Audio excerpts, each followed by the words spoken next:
Tiga pemain muda PSM Makassar berpeluang perkuat timnas Indonesia U20.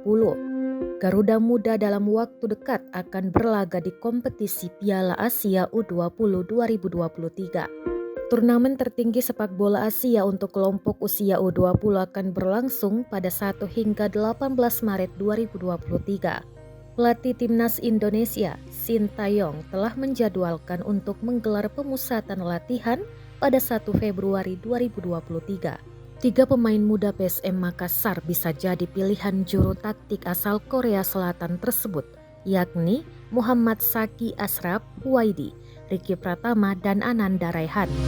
Pasalnya, tiga pemain ini selalu mendapat kesempatan bermain reguler bersama Laskar Pinisi di Liga 1 musim ini.